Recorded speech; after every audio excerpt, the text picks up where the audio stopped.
तो हम लोगों को आज पढ़ना है चैप्टर 1 का कंप्यूटर सिस्टम ऑर्गेनाइजेशन में। आज हम लोगों को पढ़ना है ऑपरेटिंग सिस्टम। हम लोगों ने इसके पहले हार्डवेयर कॉन्सेप्ट पढ़े, सॉफ्टवेयर कॉन्सेप्ट पढ़े,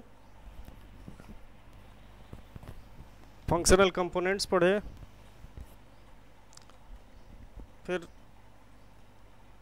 फिर हमने थोड़ा सा सीपीयू के बारे में पढ़ा कि सीपीयू के क्या पार्ट्स होते हैं, फिर मेमोरी के बारे में पढ़ा, और फाइनली इस चैप्टर का लास्ट टॉपिक जो है ये है आपका operating system.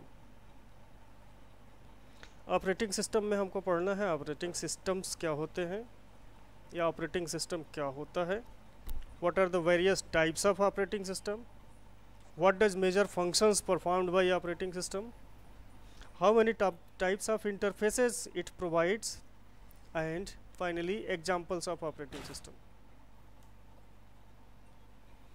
Now what is operating system? Operating system is a part of system software. Operating system is a part of system software, or you can say operating system is a software, system software. The operating system is the most important program that runs on the computer. क्यों? कि जब तक operating system आपके computer पे load नहीं होता है तब तक आपका कंप्यूटर काम करना शुरू नहीं करता है। इसलिए the operating system is the most important program that runs on a computer. दूसरी चीज क्या है? It is an interface between computer and user. It is a mediator, you can say it is a mediator between you and your computer system. You doesn't know the language used by computer and computer doesn't know the language used by you. आप या तो हिंदी में बोलते हैं या अंग्रेजी में बोलते हैं या तेलुगु में बोलते हैं, तमिल में बोलते हैं, फ्रेंच में बोलते हैं, जर्मन में बोलते हैं, इंग्लिश में बोलते हैं, लेकिन कंप्यूटर किस में समझता बोलता है? बाइनरी लैंग्वेज में, इसमें सिर्फ 0 और 1 होते हैं. तो अगर आप कहीं जाते हैं इस तरह की चीज़ों पे, आप कहीं चले जाएं, चाइना में चले जाएं, तो चाइना में किसी से बात करना होगा तो क्या करोगे? You will be required an intermediate, एक ट्रांसलेटर आपको चाहिए बीच में, जो आपकी बात को उस आदमी को बताए, उस आदमी की बात को आपको बताए. तो यहाँ ऑपरेटिंग सिस्टम भी वही काम करता है. Operating system is an interface between computer end user. User और कंप्यूटर के बीच में इंटरफेस का काम करता है, बताता है उसको कि क्या करना है. ठीक है. Operating system is responsible for management and coordination of activities and the sharing of resources of the computer. Computer में जितने भी रिसोर्सेज जुड़ी होती हैं, चाहे आपका हार्ड डिस्क हो, चाहे आपका कीपैड हो, आपका कैमरा हो, आपका सीपीयू हो, आपका एएलयू हो, आपका रैम हो, सारी चीज़ें जो हैं वो ऑपरेटिंग सिस्टम उन सब के मैनेजमेंट और एक दूसरे के साथ कोऑर्डिनेशन और एक दूसरे के साथ रिसोर्सेज शेयर करने के लिए, एक दूसरे का सहयोग करने का जो करने या कराने की जो रिस्पॉन्सिबिलिटी होती है, यह ऑपरेटिंग सिस्टम की होती है. It is responsible for the management and coordination of activities and the sharing of resources of computer. ये एक डायग्राम है आपका ऑपरेटिंग सिस्टम का. ऑपरेटिंग सिस्टम नहीं बल्कि यूजर से लेके हार्डवेयर तक कैसे एक इंटरफेस चलता है, कैसे एक मीडिएशन होता है, कैसे एक दूसरे से लोग इंटरेक्ट करते हैं. तो हमको काम अल्टीमेटली करना होता है हार्डवेयर पर. हार्डवेयर और एप्लीकेशंस के बीच में आता है ऑपरेटिंग सिस्टम, जो दोनों के बीच में, और एप्लीकेशंस और यूजर और ऑपरेटिंग सिस्टम के बीच में आता है एप्लीकेशंस. जैसे हमने एमएस वर्ड खोला, उस पर हमने टाइपिंग शुरू किया, हमको सेव करना है, कट करना है, कॉपी करना है, पेस्ट करना है. तो हम कहाँ काम कर रहे हैं? MS word. एमएस वर्ड क्या है? एप्लीकेशन है. आपने पढ़ा है एमएस वर्ड क्या है? एप्लीकेशन है. और लेकिन हम सेव कर रहे हैं, कट कर रहे हैं, पेस्ट कर रहे हैं, कॉपी कर रहे हैं, ये किसके थ्रू हो रहा है? ऑपरेटिंग सिस्टम के थ्रू हो रहा है. और कहाँ हो रहा है? कंप्यूटर के हार्डवेयर में, मेमोरी में हो रहा है, रैम में हो रहा है, या हार्ड डिस्क में सेव करना है तो हार्ड डिस्क में हो रहा है। तो this is the diagram of complete from user to hardware interaction, कि किसका क्या काम है, कौन किससे इंटरेक्ट करता है। एक और डायग्राम है, सपोज ये ऑपरेटिंग सिस्टम है आपका बीच में, ये ऑपरेटिंग सिस्टम आपका बीच में है। इधर से देखिए ऑपरेटिंग सिस्टम, माउस चूंकि इनपुट डिवाइस है तो एक तरफ से ही एरो लगी हुई है। मॉनिटर चूंकि आपका आउटपुट डिवाइस है तो एरो एक तरफ से ही लगी हुई है, ऑपरेटिंग सिस्टम से मॉनिटर की ओर जाएगा। कीबोर्ड इनपुट डिवाइस है तो एक ही एरो लगी हुई है। प्रिंटर आउटपुट डिवाइस है तो ऑपरेटिंग सिस्टम से बाहर की ओर डिवाइस लगी हुई है। डिस्क ड्राइव दोनों काम कर सकती हैं, वहाँ से डेटा ले भी सकती है, वहाँ डेटा दिया भी जा सकता है, या कोई एप्लीकेशन है वहाँ से डेटा ले भी सकते हैं, डेटा दे भी सकते हैं। तो देखो दोनों तरफ की एरो लगी, मतलब ऑपरेटिंग सिस्टम इन सबसे इंटरैक्ट करता है। टाइप्स ऑफ ऑपरेटिंग सिस्टम, कई तरह के ऑपरेटिंग सिस्टम होते हैं। ए multi user operating system and A single user operating system. आप देखते होंगे कि एक ही ऑपरेटिंग सिस्टम पर एक ही फाइल पे कई लोग काम कर लेते हैं, उसको मल्टी यूजर ऑपरेटिंग सिस्टम बोलेंगे। सिंगल यूजर ऑपरेटिंग सिस्टम मतलब एक ऑपरेटिंग सिस्टम पे एक ही आदमी और एक ही काम एक ही आदमी करेगा काम, एक से ज़्यादा कर सकता है। So a multi-user operating system allow multiple users to access a computer system concurrently. एक ही सिस्टम को कई सारे यूजर एक साथ उस पर काम करते हैं, that is multi user operating system. जैसे आपका यूनिक्स ऑपरेटिंग सिस्टम है। Time sharing can be classified as multi user system as they enable a multiple user access to computer through the sharing of time. सब अपना अपना time share करते रहते हैं, वो अपना काम होता रहता है, और ये टाइम शेयरिंग का आप इतना कम होता है कि पता भी नहीं चलता, और वो चीज़ चलती रहती है लगातार। The single user operating system as oppose to a multi user operating system as usable by a single user at a time. इस ऑपरेटिंग सिस्टम पर एक बार में एक ही आदमी काम कर सकता है। इसके अलावा और भी ऑपरेटिंग सिस्टम अगर आपकी बुक में दिया होगा तो रियल टाइम ऑपरेटिंग सिस्टम है, टाइम शेयरिंग ऑपरेटिंग सिस्टम है, ये सब इसी के दोनों के पार्ट हैं। आप पढ़ लीजिएगा, अगर नहीं समझ में आता है तो आपको समझा दिया जाएगा अलग से। Now major functions of operating system. Operating system करता क्या है, इसके काम क्या है, मेजर फंक्शन क्या क्या कर सकता है, मतलब ये कौन से बड़े काम करता है। छोटे काम तो आप देख ही रहे हो, उससे क्या करता है, कौन बड़े काम क्या कर सकता है। रिसोर्स मैनेजमेंट करता है, कंप्यूटर से जुड़ी जितनी चीज़ें होती हैं सबको मैनेज करता है, कौन चलेगा कौन नहीं चलेगा। अगर आप गलत रिसोर्स मैनेजमेंट हो गया, जैसे आपके प्रिंटर पे आपके कंप्यूटर पे दो प्रिंटर जुड़े हुए हैं, आपने प्रिंट आउट दिया, दोनों प्रिंटर ऑन है लेकिन प्रिंट आउट नहीं जा रहा है, ये गलत रिसोर्स मैनेजमेंट का हो। रिसोर्स मैनेजमेंट प्रॉपर नहीं हुआ, इसलिए आपका प्रिंट आउट नहीं निकल रहा है, जबकि आपके पास दो प्रिंटर है। आप स्कैन करने जा रहे हो, स्कैनर ऑन है, सब कुछ है, लेकिन स्कैन नहीं हो रहा है, रिसोर्स मैनेजमेंट की प्रॉब्लम है, प्रॉपर रिसोर्स मैनेजमेंट नहीं हो पाया। Data management,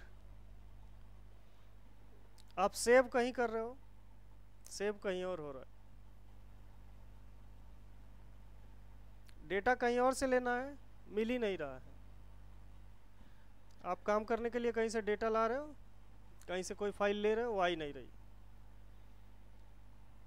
data management, wrong data management. Job management, मतलब यह नौकरी नहीं देता है। हर वो प्रोसेसर, हर वो प्रोसेसिंग, हर वो काम जो प्रोसेसर पे करने के लिए आता है, हर वो इंस्ट्रक्शन जो एग्जीक्यूट होने के लिए आता है प्रोसेसर पर, उसको हम जॉब बोलते हैं। हो सकता है एक काम के लिए एक से ज़्यादा इंस्ट्रक्शंस आते हों, और हो सकता है एक ही बार में एक ऑपरेटिंग सिस्टम पर एक से ज़्यादा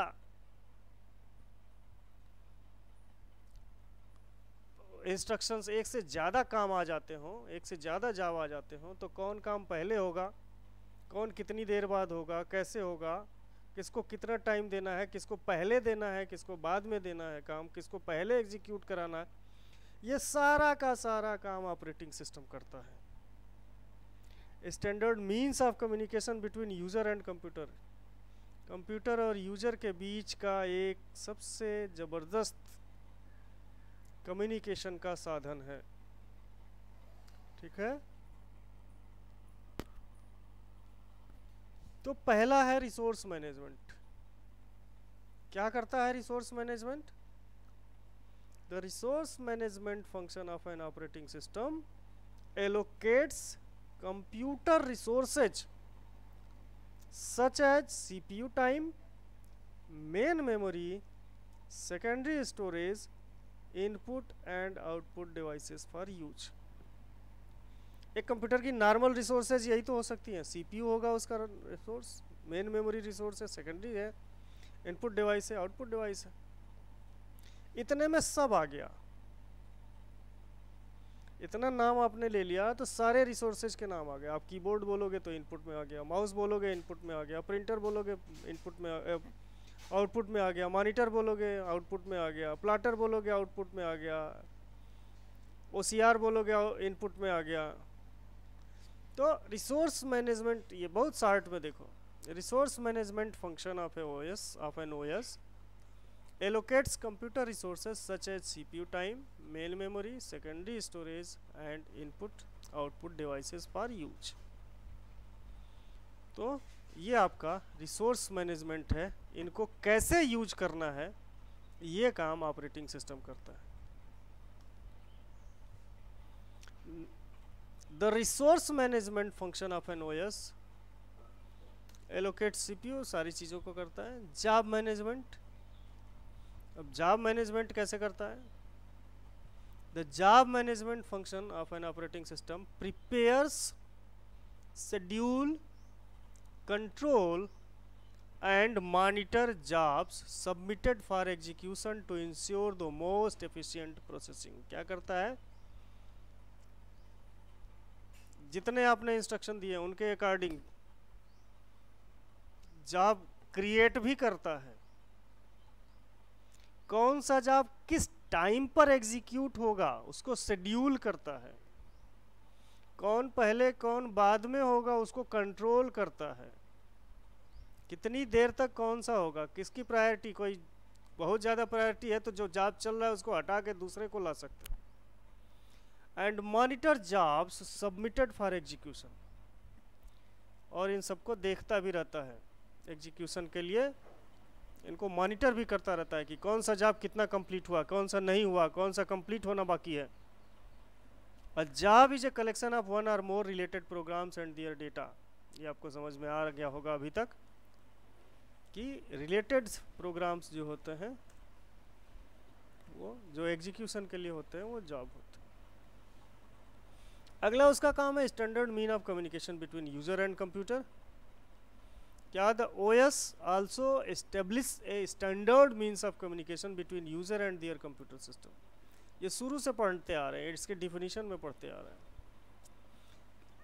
सॉरी, ऑपरेटिंग सिस्टम जो भी हमारे पास रिसोर्सेज अवेलेबल है वो यूजर और उसके बीच में कम्युनिकेशन इस्टेब्लिश करता है। आपको सेव करना है, आप सेव पे क्लिक करते हो, आपको स्टार्ट बटन खोलनी है, स्टार्ट पे क्लिक करते हो, आपको MS वर्ड खोलना है, आप स्टार्ट पे जाते हो, MS वर्ड माइक्रोसॉफ्ट ऑफिस में जाते हो, MS वर्ड खोलते हो। ये कम्युनिकेशन है आपका और ऑपरेटिंग सिस्टम का कंप्यूटर के बीच में। ये सारा प्रोवाइड, जो ये सारी फैसिलिटी जो प्रोवाइड करता है आपका ऑपरेटिंग सिस्टम करता है, it does this by providing a user interface and a standard set of commands that control the hardware। क्या करता है? does provide this a user interface and a standard set of commands that controls the hardware। ये क्या करता है? एक तरह का यूज़र इंटरफेस प्रोवाइड करता है। वो कोई ज़रूरी नहीं है कि आप जिस तरह का देख रहे हैं उसी तरह का यूज़र इंटरफेस प्रोवाइड करे। जैसे आप क्लिक करते हैं, क्लिक करते जाते हैं, क्लिक करते जाते हैं, ये एक तरह का यूज़र इंटरफेस है, लेकिन कोई ज़रूरी नहीं है कि हर ऑपरेटिंग सिस्टम आपको इसी तरह का यूज़र इंटरफेस दिखाता हो। ठीक है, नेक्स्ट है यूज़र इंटरफेस क्या होता है। A program that controls a display for user. User interface क्या होते हैं? वो प्रोग्राम होता है जो यूज़र के लिए डिस्प्ले होता है और उसको कंट्रोल करता है, usually on a computer monitor, and that allows the user to interact with the operating system. Normally ये कहाँ होता है? डेस्कटॉप पे, आपको मॉनिटर पे दिखता है, मॉनिटर पे दिखता है और उसको यूज करके आप जैसे यहाँ पे क्लिक करते हैं तो कोई भी आइकन पे क्लिक करते हैं तो वो आपका वो एप्लीकेशन खुल जाता है। या the user interface allow the user to communicate with operating system. User interface provides the mean of, पहला काम इनपुट क्या करता है, इंटरफेस क्या करता है, allowing the user to manipulate a system. दूसरा काम क्या करता है, allowing the system to indicate the effect of users manipulation. Input करता है, जहाँ क्लिक करते हैं ओपन हो जाता है, पेंट पे क्लिक करेंगे पेंट ओपन हो जाएगा, माई कंप्यूटर पे क्लिक करते हैं माई कंप्यूटर ओपन हो जाता है।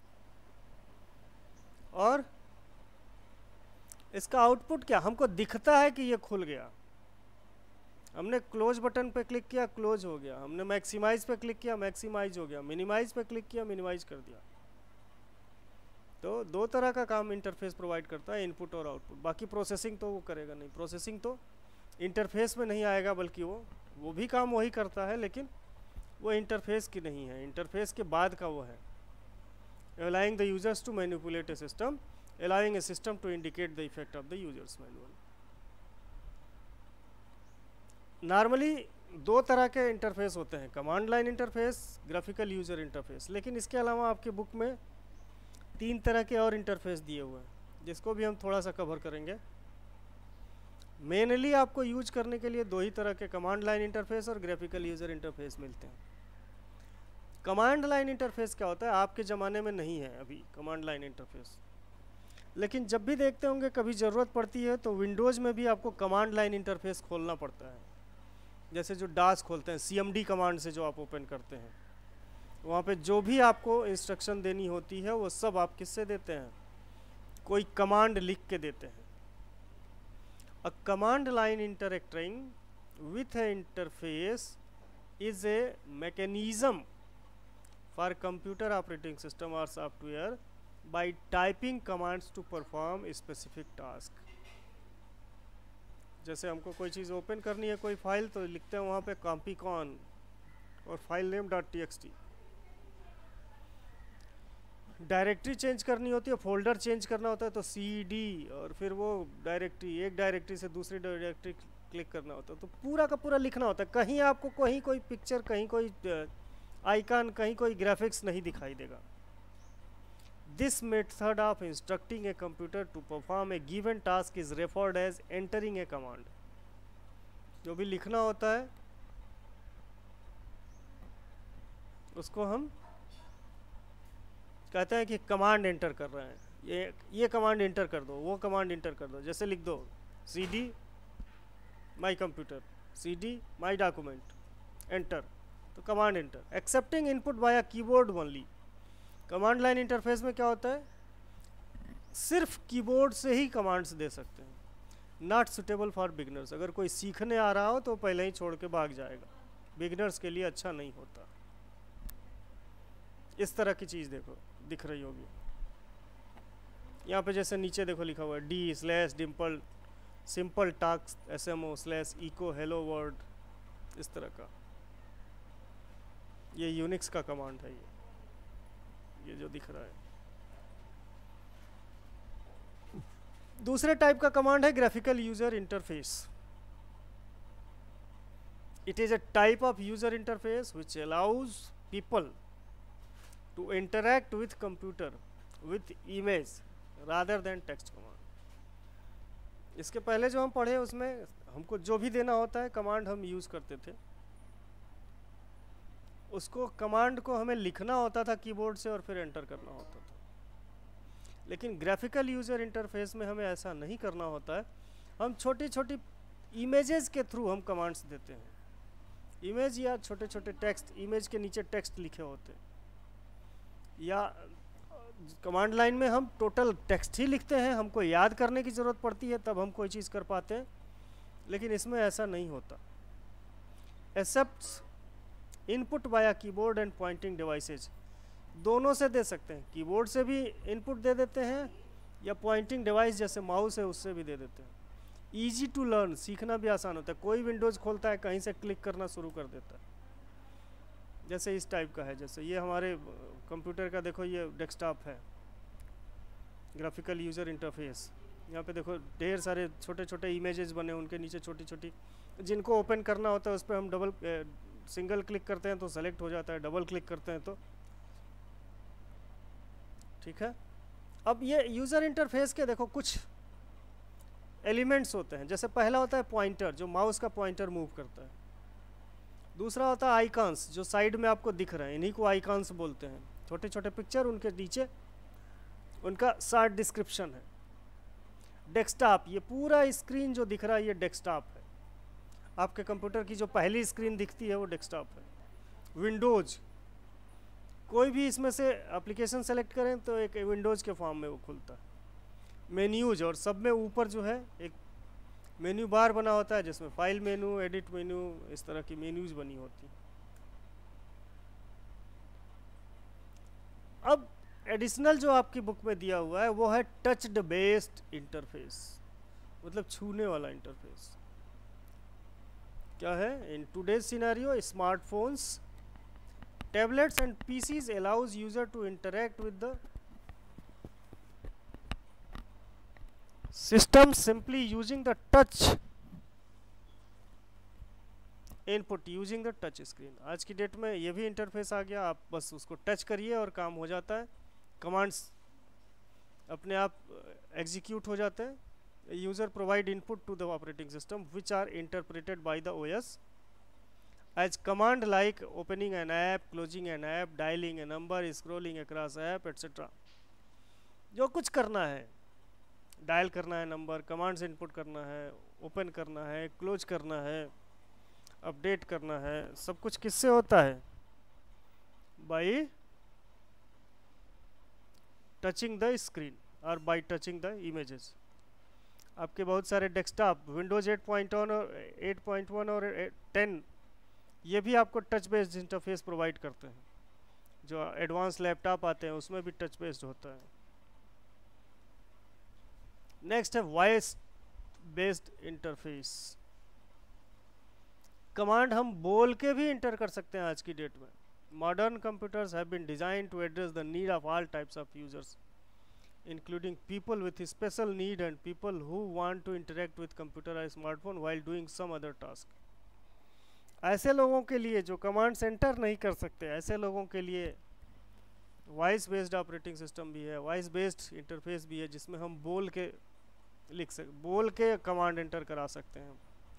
For user who can not use the input device like the mouse, keyboard, touch screen, modern operating system, ऐसी चीज़ें ऐसे लोगों के लिए जो इन सबको यूज नहीं कर सकते, उनके लिए मॉडर्न ऑपरेटिंग सिस्टम है जो बोलने पर आपका इनपुट प्रोवाइड करता है। Users today can use voice based command to make a computer work in the desired way. Some operating systems which provide voice control to user include iOS। जैसे Google में भी है, आप कोई चीज़ सर्च करना चाहे तो आपको टाइप करने की ज़रूरत नहीं पड़ती, आप मुंह से बोल देते हो, सर्च हो जाता है। किसी का कॉन्टैक्ट देखना है, विंडोज़ 10 में भी ऐसी फैसिलिटी है एंड सो ऑन। जैसे iOS में उसको सीरी बोलते हैं, एंड्रॉयड में गूगल नाउ और ओके गूगल नाम से ये सॉफ्टवेयर आता है, माइक्रोसॉफ्ट विंडोज़ में कोर्टाना नाम से आता है। इस तरह से ये बहुत सारे सॉफ्टवेयर्स हैं। एक और इंटरफेस आपकी बुक में है gesture based interface. Some smartphone based on Android and iOS as well as laptops lets user interact with the device using gestures like waving, tilting, eye motion and shaking। क्या आज की date में आपके पास ऐसे भी smartphone और computers हैं जो आपके इशारे को भी समझते हैं। हिला दीजिए मोबाइल को, कॉल रिसीव हो जाती है, कॉल कट हो जाती है। जोर से झटका दे दीजिए, आंख इधर उधर करिए, अपने आप कमांड इंटर हो जाता। This technology is evolving faster and is for promising potential for application in the gaming, medicine and other areas. इस सब के लिए यूज करते हैं, गेमिंग के लिए। Thank you. This was the today's topic which we are discussing.